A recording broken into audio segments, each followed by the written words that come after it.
What is up, guys? This is Heartless Gamer here, coming with you to another the Division 2 video.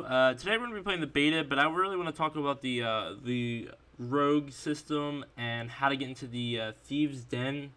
We're pretty much just going to go over what it is, how to get into it, and what does rogue mean, and the newer type of system in the Division 2 that those who are not familiar with it.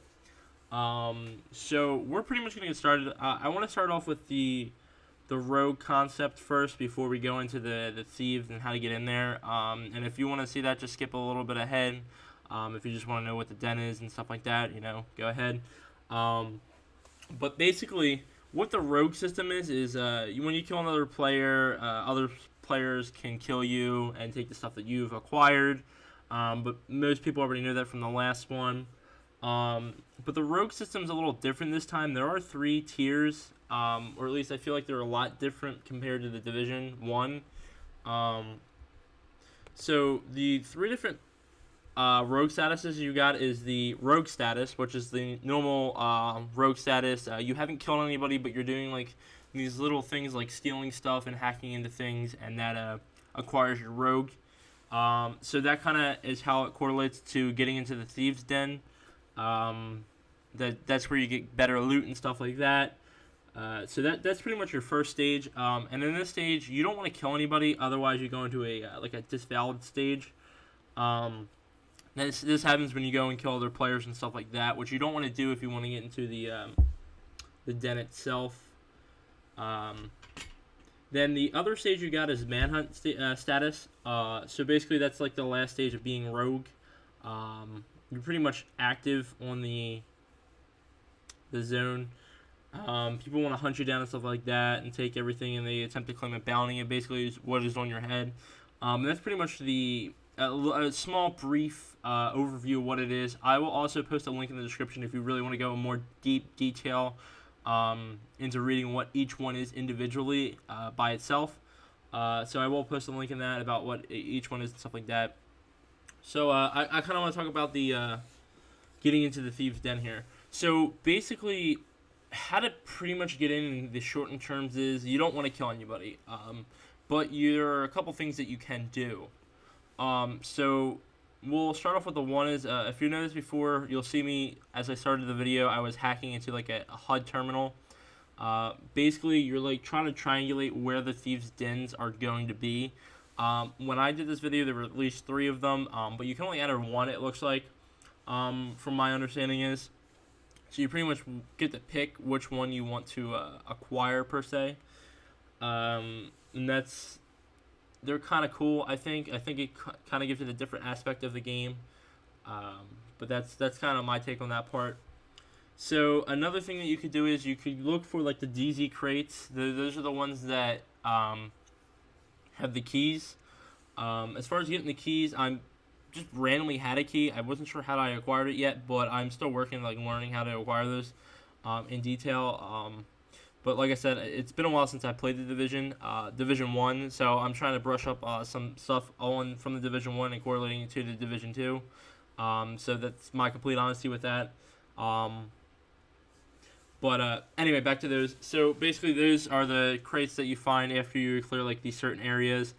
The thing in like the top left-hand corner, you'll see it'll tell you like, oh, do this rogue act or something like that, and it'll either lead you to some kind of crate or something like that. And those are the crates that I'm talking about that you need the keys for.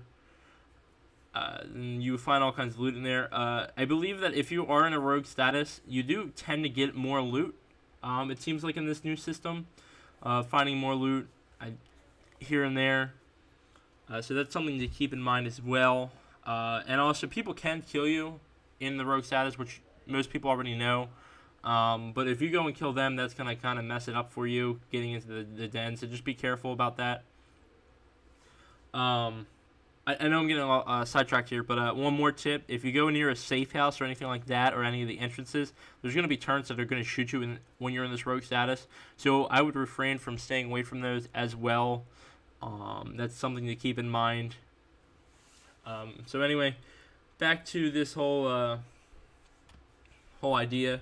So there's there's the one more thing that you could do is when people do die, you do steal their loot. That'll also boost your rogue status up as well. As long as you don't kill them, but you happen to find someone that's down, you can steal their loot, and that will activate your rogue status. So those are the 3 things that I've found that will activate your rogue status. So I'm just going to remind them. It's going to be the crates, hacking into that terminal system, and picking up people's loot that have died already that you did not kill. Those will get your rank up to your percentage up to 100, so that you can triangulate where these dens are going to be. Something else that you could take note of is crime pays. It's kind of a thing in the rogue where you pretty much are more profitable in the dark zone, becoming a thief, because you get to break in and steal chests containing DZ loot and stuff like that. So you earn more loot than you normally would in this stage. You are marked as rogue, which is obviously the whole idea of this this video. But you do become more vulnerable to attacks from your fellow agents and stuff like that. So you just keep that in mind. You do pick up hidden signals that you can follow to complete more rogue actions, which is kind of what we were doing in this whole video, is trying to get into the Thieves Den. And then once you unlock the Thieves Den, which we're going to be doing here a little bit shortly, as you can see, we finally triangulated where they're at. So there's 3 of them, as you can see here. And once you triangulate them, you get to find this cool loot, essentially. There are some things in there that I'm still learning how to do. But once we get there, I'll kind of explain like what's inside of them. There is loot, obviously. There's going to be better loot than normal in most cases. And I hope in your case that you do find the loot that you are looking for. But basically, now that we're making our way to the Thieves Den, and we've kind of went over this whole video of how to get to that stage, there are multiple on each map, and you will get another one each time you try. But do keep in mind that your rogue status will be lifted once you enter into these Thieves Den. And as you can see here, I was having a little confusion here on which way to go for them, but it seemed like mine were in a basic similar area almost as finding them. So that's something that you're able to do, and you'll see here. So I'm always watching my backs. That's why you kind of see me turn here and there, just in case I get killed or something like that. I'd be very highly upset. I don't know if you do get killed and you get to this stage, if you're still able to get into the den. So let me know in the comment section if that is the case. If you do die, are you still able to access this den? So now that we're getting into here, there's certain things that you would get in here, like you get military rations. That's definitely something that you would get. There's going to be like vendors in some cases in some of these. This one didn't seem to have it, or I just didn't see it. I was completely blind. But as you can see here, it's like this one is pretty small. This is the first one I've ever been in.